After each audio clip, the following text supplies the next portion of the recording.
सम्पूर्णमा दर्शन नमस्ते। अहिले चाहिँ हामी निकै दिन भइसक्यो हामीले काम थालेको। हामीले अस्ति 2 गते वैशाख 2 गते गरेपछि हामीले काम गरेका थियौँ, किनभने ढुङ्गाको अभाव हो। ढुङ्गाको अभावले गर्दाखेरि हामीले चाहिँ आजदेखि फेरि ढुङ्गा हाम्रो चक्रजीबाट चाहिँ ढुङ्गा आइसकेको कारणले हामी फेरि आजदेखि काम थालेको छौँ। यहाँदेखि माथि चाहिँ हाम्रो लुङ्गेली चोक निस्किने बाटो हो। अहिले चाहिँ 2टा बाटो आउँछ। एउटा लुङ्गेली चोक निस्किने हाम्रो पुरानो बाटो हो भने यहाँबाट यता हाम्रो बाजे धनबहादुर मरवाङको घर पछाडिबाट नयाँ ट्र्याक खोलिएको छ। यो उकालो बाटो हाम्रो चाहिँ धेरै हाम्रो भान्जीहरू पनि आउँदै हुनुहुँदो रहेछ घाँस बोकेर।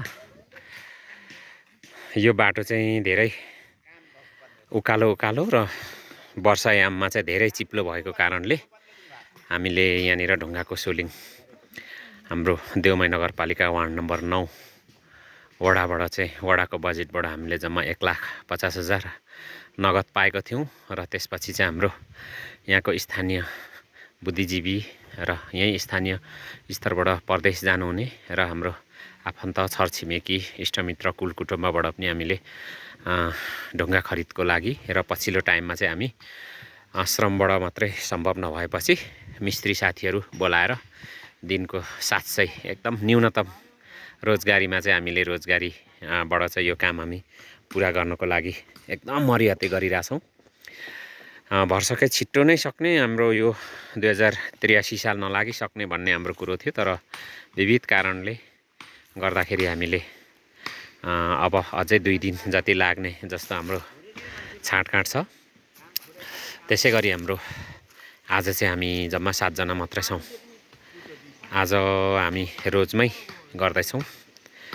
तल्लो टोलबाट हाम्रो मिस्त्री ढुङ्गाको हाम्रो मिस्त्री हुनुहुन्छ सुभाष नेम्बाङ, त्यसपछि घुमाउने साइला हाम्रो मामा लोकबहादुर नेम्बाङ हुनुहुन्छ र माथिल्लो टोलबाट हाम्रो सिराने काइला बाजे सुकराम मरवाङ र भोपाल मरवाङ हुनुहुन्छ। त्यसपछि तल हाम्रो बिच टोलबाट चन्द्रपाल मरवाङ बाजे पनि आउनु भएको छ र खेमसर हुनुहुन्छ। त्यसपछि म छँदैछु। 7 जनाले आज चाहिँ हामी काम गरिरहेछौँ।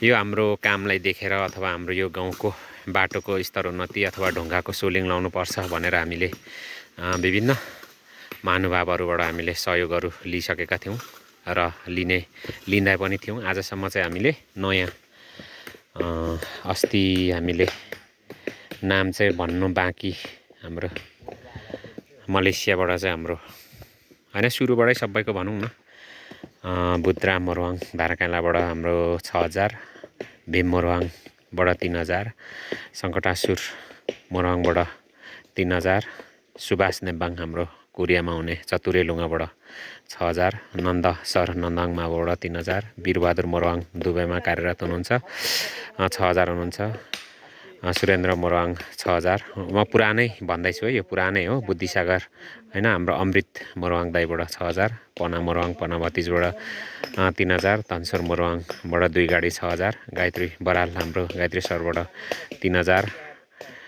त्यसपछि हाम्रो डम्बरसिंह नेम्बाङ दसकने साइलाबाट अस्ति उहाँले आउनु नभ्याएर चाहिँ हामीले 500 दिनुभएको थियो, 500। त्यसपछि हाम्रो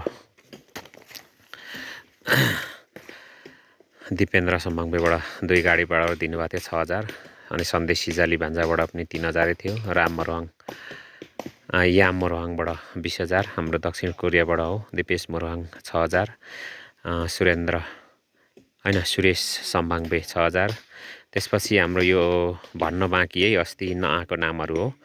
हाम्रो निशा डेरी उद्योग हाम्रो माथि देनपाट फुटानी चोकबाट चाहिँ उर्गेन तामाङले 3,000 दिनुभएको छ।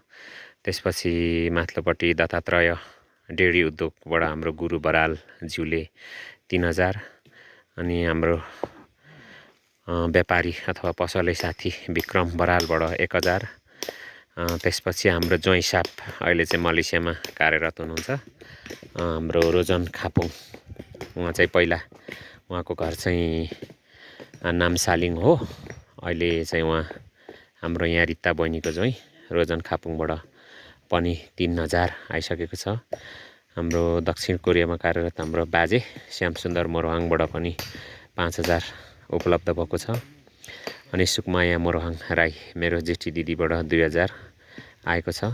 त्यसपछि कमल नेम्बाङबाट एक गाडी 3000 बराबर आइसकेको छ र टोडबहादुर मोरहाङ बिचारी जेठोबाट पनि 2 खेतला बराबरको 1400 नगद आइसकेको छ। आजसम्म हामीले जम्मा जम्मी धेरै महानुभावबाट सहयोग प्राप्त गरिसकेका छौँ। उहाँहरूलाई धन्यवाद दिन चाहन्छौँ र अब लगभग हाम्रो काम सकिन लागेको छ। यहाँनिर अब 9 गाडी ढुङ्गा आइसकेको छ। भोलिसम्ममा हाम्रो चक्रजीले चाहिँ गाडी हाम्रो 16 गाडीको माग छ पछिल्लो चोटि। आज 9 भनेपछि अब भोलि 7 गाडी आज र भोलिमा उहाँले सक्ने भन्नुभएको छ र हामीले पनि आज भोलि पर्सि सायद अझै हामीले 3 दिनको टाइम लाग्छ कि भन्ने चाहिँ शङ्का गरेको छौँ। अब हामी पनि चाँडै नै सक्ने प्लानिङमा छौँ। सकेपछि तपाईँहरू सम्पूर्णलाई यो कति मिटर काम गरियो, कति खेतला गयो, कति बजेट के भनेर हामी सबै जानकारी गराउनेछौँ। यो देखिएको हाम्रो सबै ढुङ्गाको सोलिङ हो र आजसम्म खटेर यहाँनिर हामीलाई यो टोल शिरपुच्छार सबैजनाले 1 दिन 2 दिन 3 दिन यसरी नै सबैले सहयोग गर्नुभएको छ। तपाईँहरू सम्पूर्णलाई धन्यवाद दिन चाहन्छौँ र भोलिको दिनमा फेरि हामी यो टोलमा मात्रै होइन अरू टोलमा पनि यसरी नै मिलेर काम गर्नेछौँ भन्ने हामी पूर्ण आशावादी छौँ।